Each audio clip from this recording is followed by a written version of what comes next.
We've built to the heights of the skies and the depths of the oceans. But what's the biggest structure? The structure that has consumed unfathomable amounts of material, covers an incomprehensible area, or contains an incalculable volume. Join us as we discover the largest single structure ever made by humankind. And guess what? It's not going to be what you think. This is Debunked, where we sort the truths from the myths and the facts from the misconceptions. This video is sponsored by Ground News. So, the largest ever man-made structure. Your thoughts may reasonably be heading towards the world's tallest skyscrapers. After all, buildings like the Burj Khalifa stand at an eye-watering 828 meters. That's over 2,700 feet tall. With over 200 floors, it has a built-up area of around 500,000 square meters, or 5.67 million square feet. The Burj is known as a vertical city for a reason. But despite taking 22 million hours to build, being constructed from 103,000 square meters of glass, 39,000 tons of steel reinforcement, and a whopping 330,000 cubic meters of concrete, it's not height we're looking for today. For the largest structural feats to have ever existed on our planet, we instead need to look 4,500 years into the past. Here, in ancient Egypt, the Great Pyramid of Giza may have stood only 146 meters or 479 feet tall, but its width and depth gave it a staggering volume of 2.6 million cubic meters. That's nearly 92 million cubic feet. And for a sense of scale, that's more than 1,000 Olympic swimming pools, more than doubling the estimated volume of the Burj Khalifa. And to make it even more impressive, the pyramid wasn't exactly made with open-plan living in mind. This entire thing is pretty much solid stone. But while Giza's pyramid may have been constructed of 2.3 million limestone and granite blocks, there was another man-made structure which was said to be 25 times as big. At an estimated volume of 82 million cubic meters, that's 2.9 billion cubic feet. Except this one was not made of stone, but of trash. Yep, you heard me right. Opened in 1948, the ominously named Fresh Kills landfill site off Staten Island in New York was only ever meant to be temporary. That soon changed as more and more trash was dumped there. At one point, 13,000 tons of garbage a day would be imported to Fresh Kills. In the 1960s, Fresh Kills became a feral, quite literal wasteland, infested with rats and with a horrifying odour that spread across its 12 square miles. At its pinnacle, the marvellous monstrosity covered 2,200 acres. That's about 14 times as big as Disneyland, and was made of 4 mounds ranging from 30 to 70 metres or 100 to 230 feet tall. On inspection, Professor of Archaeological Science Martin Jones noted, "It is a man-made structure 25 times the size of the Great Pyramid of Khufu at Giza. At an estimated 2.9 billion cubic feet, the Fresh Kills landfill site may well be among the largest man-made structures in the history of the world." Garbage loads eventually slowed in the 1990s, with the landfill closing in 2001. Nowadays, the site is known as Fresh Kills Park, but the landfill has become a legacy the authorities are still trying to bury, with Staten Island unofficially dumping their flag almost 2 decades later because the old one resembled a mountain of waste with gulls waiting to feast on the garbage. While Fresh Kills was troublingly enormous at its peak, the site was never officially measured by Professor Jones, or anybody for that matter. A wasted opportunity, if you ask me. Hey? Moving on, or back in time once again, to the 7th century BC. Here in China, construction was taking place across the northern borders of the country, where various early Chinese states such as Qin, Wei, Zhao, Qi, Han, Yan, and Chu built defense walls to protect themselves against their would-be enemies. Of course, these early barriers were not originally intended to form the vast structure that we know it as today. In the 3rd century BC, much of what is now China was unified as a single nation under the country's first emperor, Qin Shi Huang. In order to centralize power and prevent challenges to his rule, Qin Shi Huang ordered the deconstruction of walls that divided the empire amongst the former states, while other walls, particularly those constructed by Qin, Yan and Zhao, were left in place and connected up with new walls. This created a single continuous defense barrier along the northern border, called the 10,000 Li Long Wall. It gets its name from the li, also known as the Chinese mile, which is a traditional Chinese unit of distance. While the exact measurement of the li has varied throughout history, it has generally been defined as somewhere around a third of a standard English mile. As such, the 10,000 Li Long Wall measures roughly 3,000 miles, or 5,000 kilometers in length. The relics that still exist today suggest this wall was between 3.5 and 5 meters high, with an average width close to 3 meters, bringing its total volume to 63.2 million cubic meters, more than 2.25 billion cubic feet. Impressive.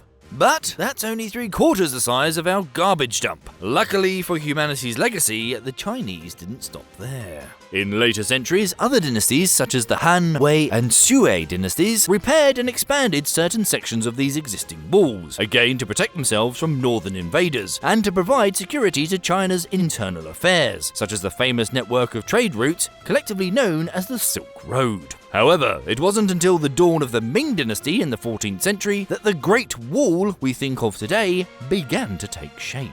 These newer structures were made to be significantly more robust than the earlier walls. Constructed in large part with brick and stone rather than just compacted earth, the Ming walls also featured thousands of watchtowers, beacon towers, and forts along its length, and are especially strong around important areas such as the capital Beijing. It is these fortifications that today constitute the most visible and iconic sections of the Great Wall of China, and are collectively known as the Ming Great Wall. At nearly 9,000 kilometers, or around 5,500 miles long, these structures stand 7.5 meters high and 6 meters wide, bringing us to an astronomical volume of more than 408 million cubic meters. That's 14.5 billion cubic feet. By now, you may have realized that the name the Great Wall of China is pretty misleading, as it tends to give the impression of one long unified structure, known as the Great Wall of China. As we have seen, however, it is in fact not a single structure at all, but instead a discontinuous series or network of walls, constructed throughout a massive region of East Asia by various different people over the course of thousands of years. Indeed, it's important to understand that not only is the Great Wall of China not a single continuous structure, it was actually never meant to be. The walls were always built to incorporate the terrain, hills, mountains, rivers, gorges, as natural barriers whenever it made sense to do so.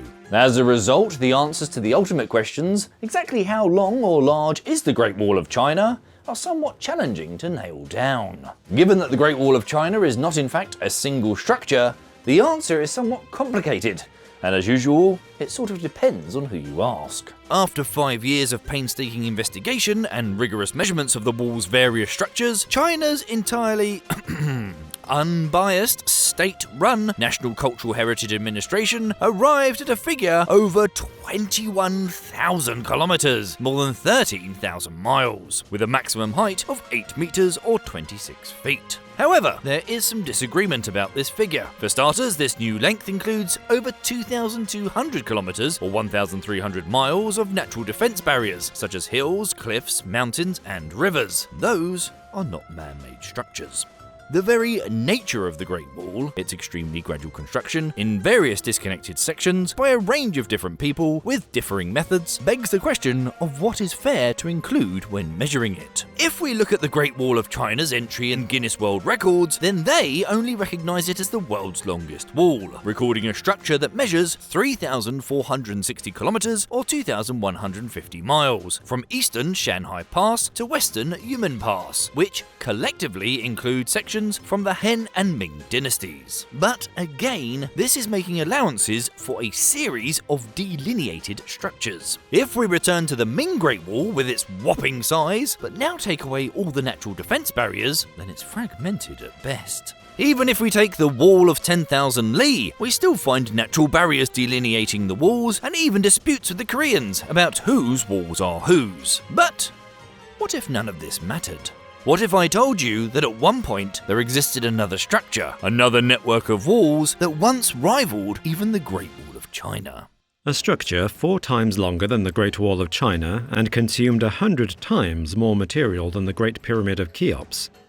To find out more, we have to travel back hundreds of years to the former Benin city, in what is now modern Nigeria. Benin city was the jewel in the crown of the Benin Empire, a kingdom ruled over by a series of warrior kings, known as Obas, for well over 700 years. Dubbed by some as the real Wakanda, the medieval city was built around the king's court and palaces, and included a network of walls that in some places stood 18 meters high. That's 60 feet. 30 long main streets branched outward from the palace. From these main walls that bordered the streets were many smaller side streets, transforming Benin into a sprawling network of walls and roads that were way ahead of their time in terms of town planning. As well as that, there were walls outside of the city too, which divided the surrounding area into 500 individual villages and farms, governed by chiefs. This entire area covered a whopping 6,500 square kilometers, or 2,500 square miles, which just so happens to be about as big as Canada's entire national capital region. If that doesn't mean much, here's New York and London. According to British archaeologist Dr. Patrick Darling, who conducted extensive surveys across the area, the walls of Benin were likely to have been built for security and defense, but they also had the effect of uniting everyone in the kingdom. Indeed, the walls themselves were constructed by the people of Benin. Built long before the mechanical era, it was all hand-built, requiring a large labour force and a well-coordinated labour force, working to a master plan. But exactly how long were the walls of Benin, and how do they compare to other structures? Once again, answering this is difficult for a number of reasons. First of all, there's actually a lot of misinformation and misleading claims about the walls of Benin, also known as the Great Wall of Africa, Benin City Earthworks, and the ancient linear earthworks of Benin and Ishan. Even its name is hard to pin down. Most of these search results have very little to do with the walls of Benin, even this one. See? It's easy to get caught up with all the misinformation out there, and I'm sure we're all guilty of reading less reliable sources, like this, and taking that nugget of information as fact, like with headlines, which can be used to frame the same piece of news in a variety of ways, and those headlines aren't always the real story. If there was a way to decipher what's being emphasized, what is being exaggerated, what's biased, and what's even being left out entirely, would you use it? Well, there is. The Ground News website and app helps you debunk the headlines and understand who's framing their news stories in a particular way and why. Confirmation bias is something most of us are all too familiar with, but Ground News curbs the practice of using manipulative algorithms that present you with news that simply supports your existing views. It instead allows you to understand how you're digesting the news and what news stories are moulding your worldview. To help you be the most informed person in the room, it has a blind spot feed that presents you with the news that is being underreported by either side of the political spectrum. Take this story, for example, a scientific study with results that are relevant to all Americans, but it has a 0% reporting coverage from right-leaning sources, and is being mostly covered by news outlets outside of the United States. For the best way to stay informed, check out Ground News by clicking on my link in the description or visiting ground.news/debunked and discover a better way to read the news. Amongst all the misinformation surrounding the walls of Benin, the claim that caught our attention was The walls of Benin were, at one point, over 4 times longer than the Great Wall of China. As mind-boggling as this statement is, and as reputable as the source, this claim was only relevant to the time it was said, before the more extensive surveys in the late 2000s. Before this, the Great Wall of China was widely believed to be around 4,500 miles, or 7,200 kilometers. The main part of the wall is about 2,500 miles, or 4,020 kilometers long. Additional branches make up the rest of its length.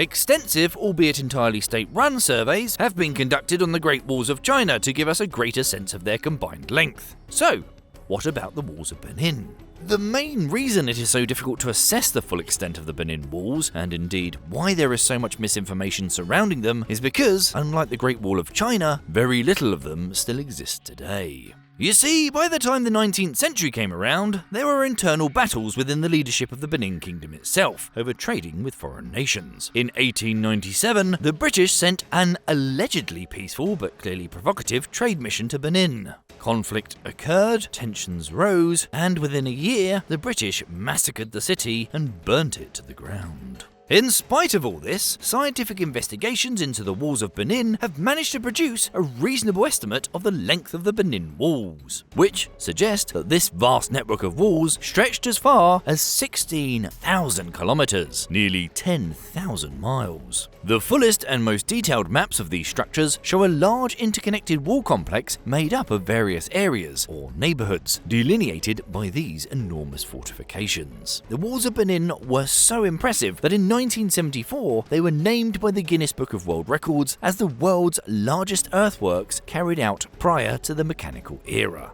The only way to really quantify the volume of this staggering monument of human construction is to take the officially recognised estimate attached to this world record of 150 million cubic metres, and that's 5.3 billion cubic feet. But perhaps there's another way to look at this conundrum, which may throw up even more interesting possibilities, simply by questioning exactly what is meant by structure. Specifically, what about roads? The definition of the term structure can include anything built of parts to provide physical support. So, if we take entire road networks into account, what's the longest continuous road in a single structure? Probably the most famous candidate was conceived back in 1923. It stretches across multiple countries and has taken decades to build. This is, of course, the Pan American Highway. A road system that stretches vertically down through almost the entirety of the Americas, starting at its most northerly point in Prudhoe Bay in the US state of Alaska, and eventually coming to an end in Ushuaia, Argentina, which incidentally claims the title of the world's southernmost city. That's a driving distance of somewhere around 23,000 kilometers, more than 14,000 miles. Sadly, however, this incredible measurement does come with one big caveat.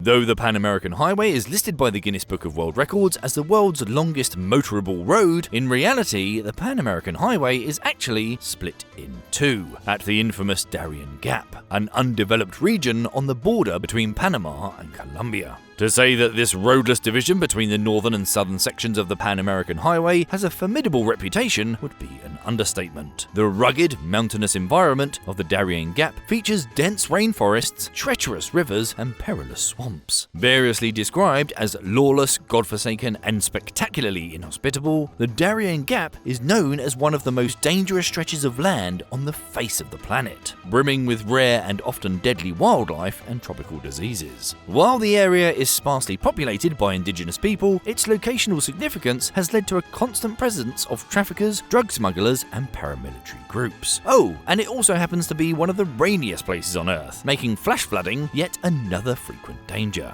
As a result, no connecting road has been built in this area, constituting a 106-kilometre or 60-mile gap between the northern and southern sections of the Pan American Highway. The longest unbroken route is still a very impressive, but nonetheless far shorter, 11,800 kilometres or 7,300 miles, far less than the length of Benin's walls. So, say goodbye to the Pan American Highway.